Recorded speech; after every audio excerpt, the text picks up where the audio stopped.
Selamat sore semuanya. Kami di sini dari kelompok 4 akan menjelaskan tentang wadah karya dari Wisnu House. Sebelumnya perkenalkan dulu kelompok kami, ada Friadi Haryadi, ada saya sendiri Irgi Putra, ada Anggun Dwi Pratiwi, ada Irfan Ardiansyah, ada Pesang Alfian Minulyo, dan terakhir ada Syarani Pratiwi. Jadi sebenarnya kami di sini kelompok 4 akan membedah sebuah karya arsitek terkenal Indonesia, yaitu Bapak Ahmad Juara dengan proyeknya yang bernama Wisnu House. Sedikit cerita, jadi awal mula adanya rumah Wisnu House ini, sang pemilik yang bernama Bapak Wisnu hanya tinggal di sebuah rumah sederhana sekitar 33 meter persegi dengan luas tanah sekitar 77 meter persegi, dan seiring berjalannya waktu beliau membeli tanah di belakang rumahnya sehingga terkumpul sekitar 215 meter persegi, dan beliau ingin merenovasi rumahnya dengan budget yang lumayan minim. Kemudian beliau melihat rumah proyek Bapak Sugiarto dengan rumah bajanya yang dirancang oleh Ahmad Juara, dan beliau tertarik untuk menggunakan jasa Pak Ahmad Juara sendiri. Untuk lokasinya ada di kompleks BTN di daerah Bekasi dengan luas tapak sekitar 215 meter persegi, dengan luas bangunan ada 250 meter persegi. Dan untuk tinggi bangunan Wisnu House ini ada 8 meter, dengan sang pemilik ada Nugroho Wisnu dan Tri Sundari, dan dirancang oleh arsitek yang telah mendapatkan penghargaan baik internasional maupun nasional. Ada Bapak Juara dengan penghargaan diantara lain ada Wisnu House rumah ini tahun 2008 dan Baja Sugiarto tahun 2002. Sang arsitek ini, Bapak Ahmad Juara, tidak menyangka bahwa rumah yang beliau desain dengan yang sangat sederhana, dengan desain yang sangat sederhana dan berfungsi sangat baik, telah mendapatkan banyak penghargaan dan diperbincangkan di berbagai website baik internasional maupun nasional. Sang pemilik rumah ini pun tidak menyangka bahwa rumahnya mendapat animo yang sangat baik dari masyarakat dan menjadi inspirasi bagi masyarakat orang-orang, khususnya masyarakat Indonesia. Untuk materi selanjutnya akan disampaikan oleh teman saya lainnya. Terima kasih. Jadi saya akan menjelaskan konsep desain dari rumah ini adalah sebuah ruang terbuka di lantai dasar yang merupakan reinterpretasi modern dari rumah panggung tradisional yang ada di Nusantara. Selain itu, desain rumah ini sangat memperhatikan aspek pencahayaan alami, sirkulasi air hujan, dan memiliki konsep udara terbuka sehingga membantu hunian tetap nyaman meskipun tanpa menggunakan AC atau pendingin ruang. Dengan budget yang minim, lantai dasar dibuat dengan expose dan menggunakan struktur beton, karena struktur beton lebih murah 20% ketimbang struktur baja atau besi. Karena lantai dasar menggunakan struktur beton, maka lantai 2 menggunakan struktur yang lebih ringan, yaitu menggunakan struktur baja ringan. Saya Friadi Haryadi akan menjelaskan denah lantai 1. Jadi di denah lantai 1 itu ada area terbuka, area servis, dan area publik. Dengan lahan yang berbentuk memanjang yang berpotensi akan terjadinya banyak lorong dengan lebar 5 meter. Jadi begitu masuk ada carport. Terus samping kirinya itu ada area space security, jadi ada ruang tidurnya, terus ada toiletnya juga. Untuk yang samping kanannya itu difokuskan untuk area resapan dengan bentuknya yang memanjang dari depan sampai belakang dengan lebarnya 60 cm. Jadi di sini ada ruang tamu, begitu naik juga ada pantry yang digabung dengan ruang makan yang menghadap ke area terbuka, bisa dilihat di foto yang paling atas. Terus untuk samping kirinya itu ada ruang tamu, belakangnya itu pantry.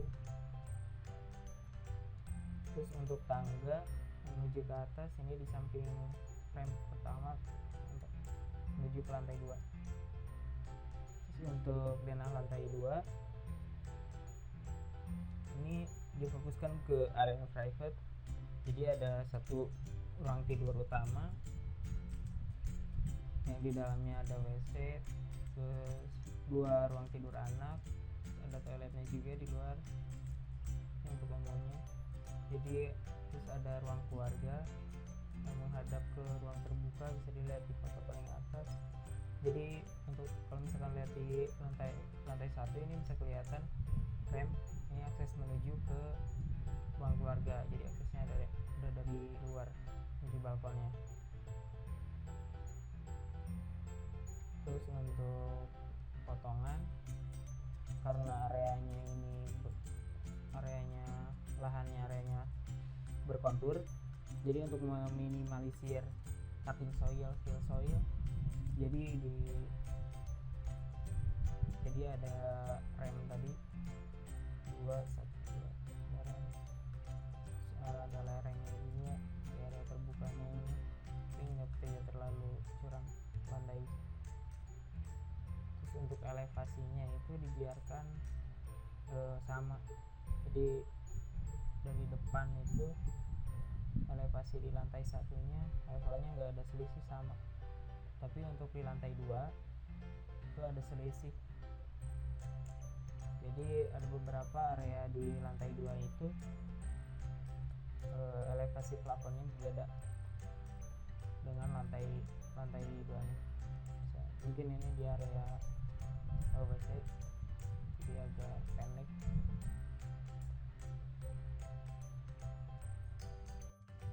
Nama saya Anggun Pratiwi. Di sini saya akan menjelaskan mengenai detail arsitektur pada bangunan Wisnu House karya Bapak Ahmad Juhara. Untuk detail arsitektur yang pertama, terdapat railing di lantai 2 yang terbuat dari besi hollow berdimensi 20 x 40 mm dan bertumpu pada kolom struktur lantai 2 untuk bagian sampingnya dan beam cantilever untuk bagian bawahnya. Yang kedua, saya akan menjelaskan mengenai detail fasadnya. Detail fasad di sini Bapak Ahmad Juhara menggunakan kayu ulin bekas yang didaur ulang, kemudian disusun pada frame yang terbuat dari besi siku.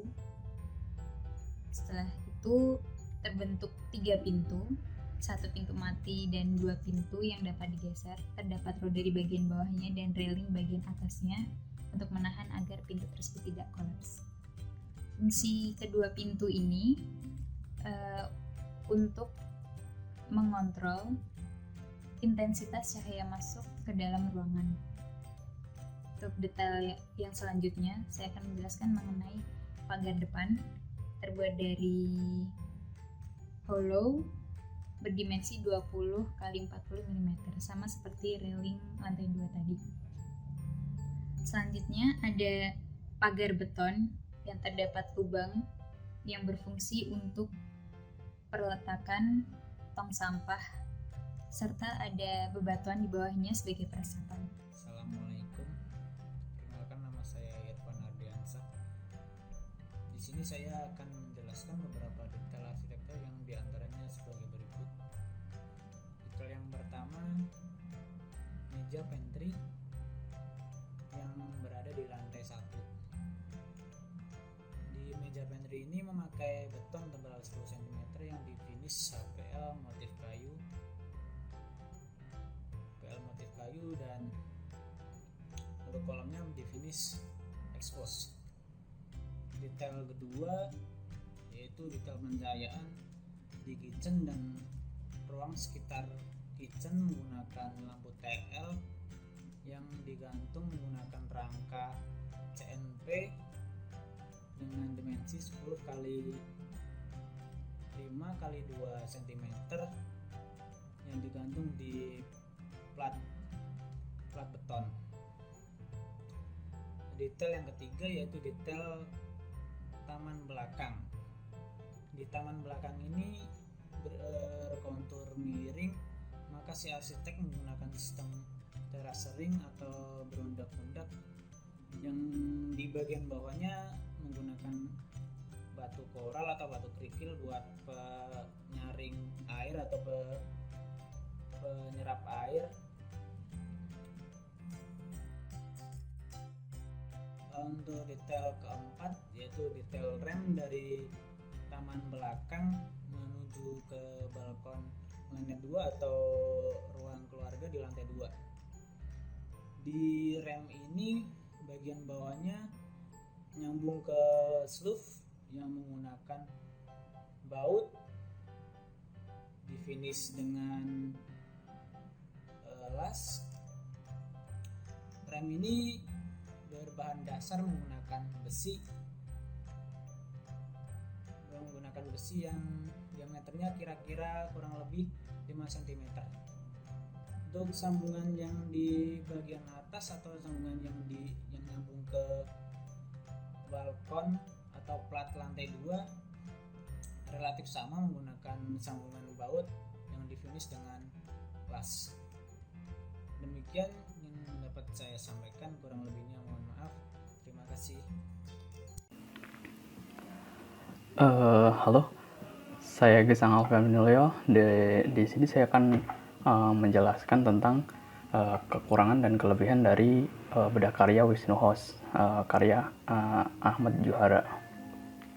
Oke, jadi yang kekurangan yang pertama itu adalah di bagian ram tidak ada railing sehingga tidak aman apabila dinaiki anak kecil atau ketika musim hujan. Gambarnya adalah yang di bagian ini. Jadi di ram besi belakang ini tidak ada railingnya. Jadi ketika anak kecil naik itu akan kurang aman gitu atau berbahaya. Dan apabila saat hujan, ya jadi pasti jadi agak licin gitu. Jadi kurang aman sih menurut saya. Terus untuk kekurangan yang kedua, di lantai 2 atap dan beberapa cladding berbahan bondek mengakibatkan panas yang berlebih. Itu di bagian sini. Jadi di cladding yang sini sama atap yang sini tuh berbahan semacam singalum gitu.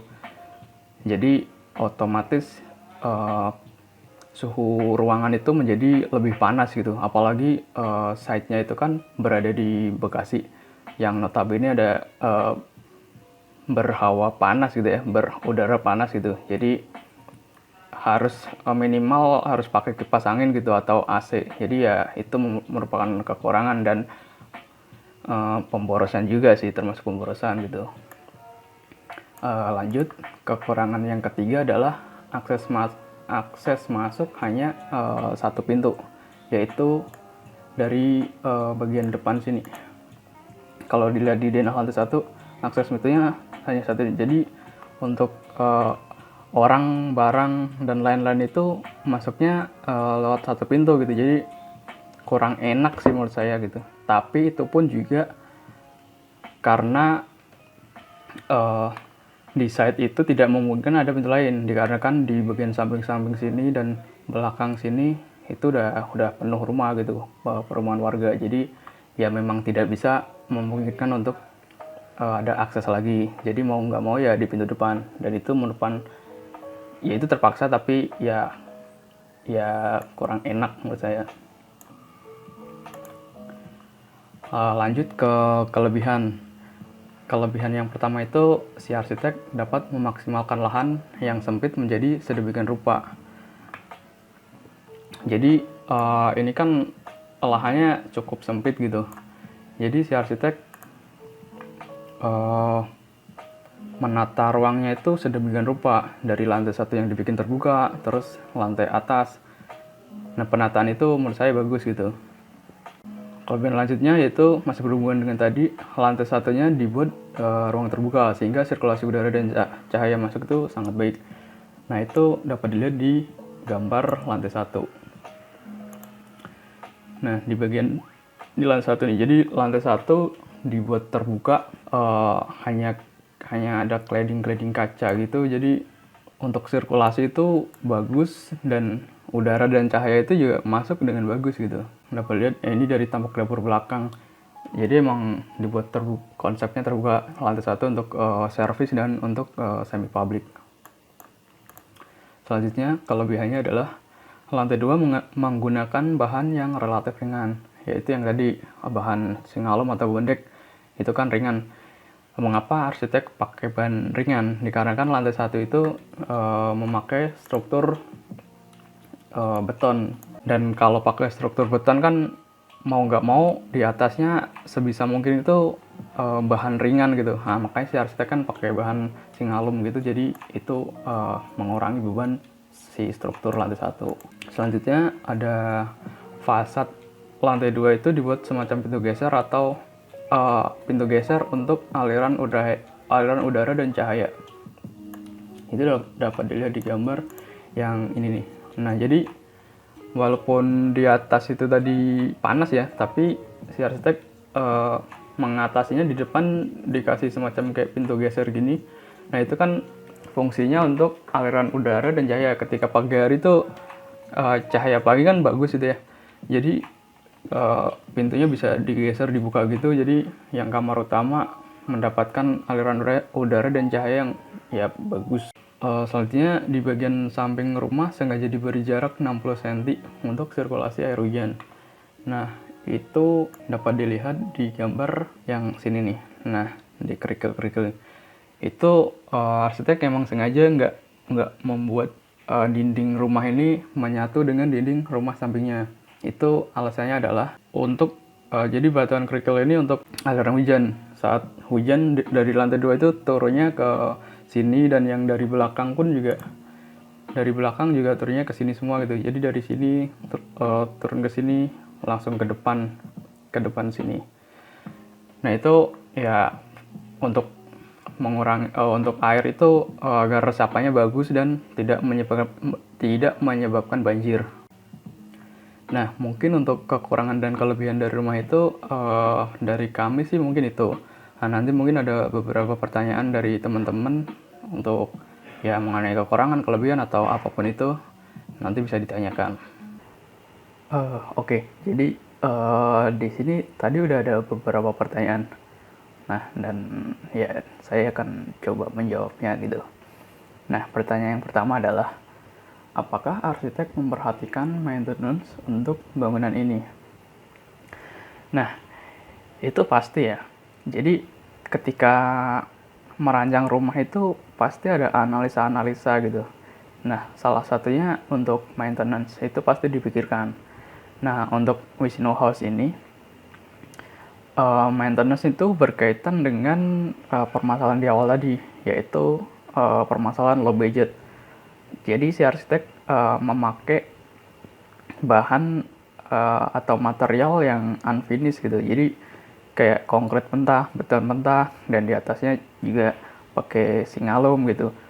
Jadi secara maintenance itu menjadi lebih mudah dan lebih murah. Ya contoh, beton expose itu kan tinggal disapu atau pel doang. Kalau seumpama cat kan harus mungkin dicat ulang, diperdes ulang. Kalau mentah kan ya tinggal dibersihin, disapu pel gitu aja. Nah, untuk yang di lantai atas itu ya pakai semacam singalum gitu. Nah, itu nggak perlu perawatan apa-apa, mungkin cuman disapu, dilap-lap gitu doang sih.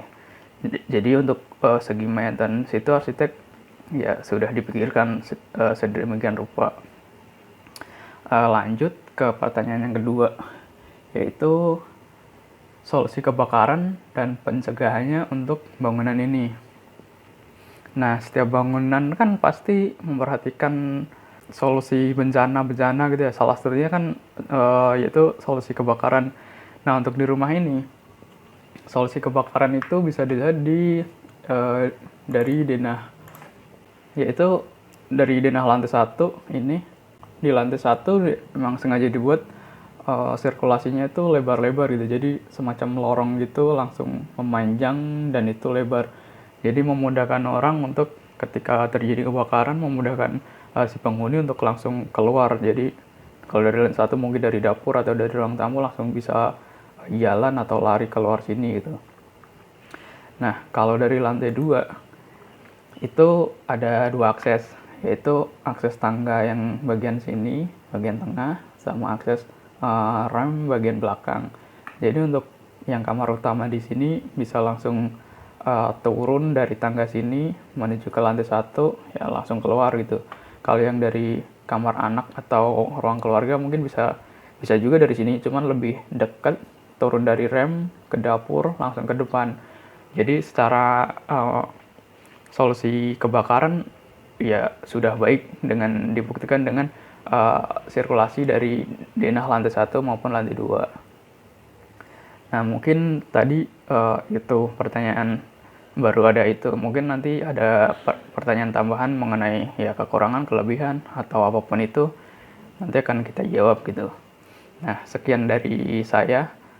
Terima kasih.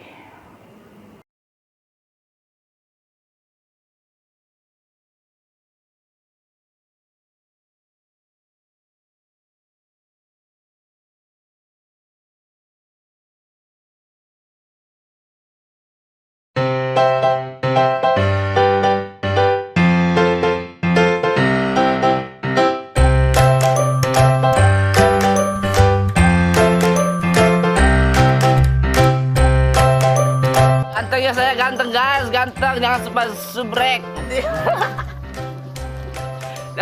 Jangan lupa subrek sama tombol ring. Oke, yang di pojok itu, yang di pojok. Topinya bagus ya guys. Jangan lupa nih ya, subrek.